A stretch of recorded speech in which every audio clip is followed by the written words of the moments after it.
Hello అందరికి welcome back to Dolly dumplings. ఇవాల్టి video వచ్చేసి బయట వాతావరణం మారినప్పుడు కానీ లేదా వర్షాలు పడేటప్పుడు నోటికి ఏం తినబుద్ధి కానప్పుడు ఒకసారి మిరపకాయ పుల్లకూర కర్రీని చేసి చూడండి. టేస్ట్ చాలా బాగుంటుంది. ఇప్పుడు ఈ కర్రీని ఎలా చేసుకోవాలో ప్రాసెస్ చూసేద్దాము. దీనికోసం ముందుగా నేను ఇక్కడ 3 మీడియం సైజ్ టమోటాలని సన్నగా కట్ చేసి పక్కకు పెట్టుకున్నానండి. అలాగే ఒక మీడియం సైజ్ ఆనియన్ కూడా కట్ చేసి పక్కకు పెట్టుకోవాలి.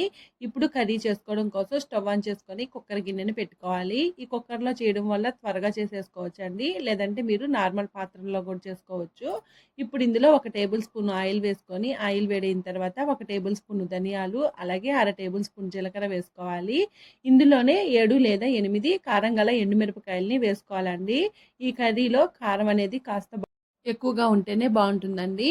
ఈ మిరపకాయల్ని లైట్గా వేపుకోవాలి. ఇలా వేగిన తర్వాత ఇప్పుడు ఇందులో మనం ముందుగా కట్ చేసి పెట్టుకున్న ఆనియన్ తరుగుని వేసుకొని మంటని మీడియం ఫ్లేమ్లో ఉంచి ఈ ఆనియన్స్ని లైట్గా వేపుకోవాలండి. మరీ ఎక్కువగా వేపుకోవాల్సిన అవసరం లేదు. లైట్గా కలర్ చేంజ్ అయితే సరిపోతుంది. ఇలా ఆనియన్స్ వేగిన తర్వాత ఇందులో మనం ముందుగా కట్ చేసి పెట్టుకున్న టమాటా ముక్కలను కూడా వేసుకొని మంటని మీడియం టు హై ఫ్లేమ్లోకి అడ్జస్ట్ చేసుకుంటూ ఈ టమాటా ముక్కల్ని 2 లేదా 3 నిమిషాల పాటు మధ్య మధ్యలో కలుపుతూ ఉడికించుకోవాలండి. ఇలా టమాటాలు కాస్త దగ్గరగా మగ్గిన తర్వాత ఇప్పుడు ఇందులో 1 టేబుల్ స్పూను గల్లుప్పుని వేసుకొని ఇందులోనే 1/2 టేబుల్ స్పూన్ వరకు పసుపుని వేసుకొని ఒకసారి బాగా కలుపుకోవాలి.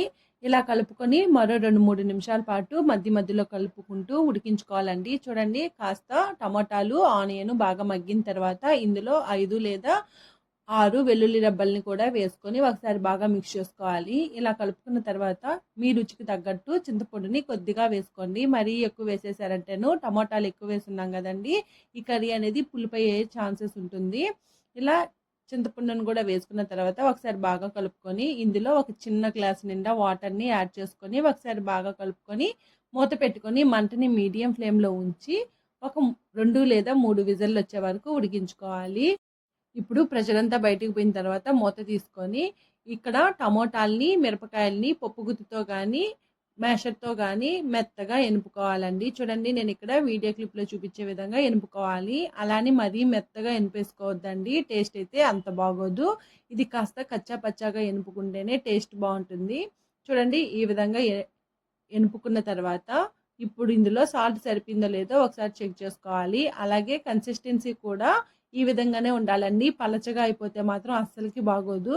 ఇప్పుడు దీన్ని పక్కన పెట్టుకొని పోపు వేసుకోవడం కోసం స్టవ్ ఆన్ చేసుకొని కడాయిని పెట్టుకొని ఇందులో 1 టేబుల్ స్పూన్ ఆయిల్ వేసుకొని ఆయిల్ వేడిన తర్వాత 1/2 టేబుల్ స్పూన్ ఆవాలు 1/2 టేబుల్ స్పూన్ జీలకర్ర 1 రెమ్మ కరివేపాకును వేసుకొని కాస్త చిటపటలాడిన తర్వాత మనం ముందుగా ఎనిపి పెట్టుకున్న పుల్లకూరని ఇందులో వేసుకొని సాల్ట్ను కూడా అడ్జస్ట్ చేసుకోవాలి.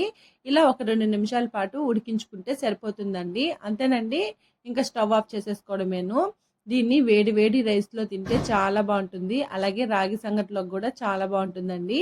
మీరు కూడా ఈ మిరపకాయ పుల్లకూర కర్రీని తప్పకుండా ట్రై చేసి మీకు ఎలా కుదిరిందో కామెంట్ చేసేయండి. మరిన్ని వీడియోస్ ఛానల్ని సబ్స్క్రైబ్ చేసుకొని నోటిఫికేషన్ సింబల్ని ఆన్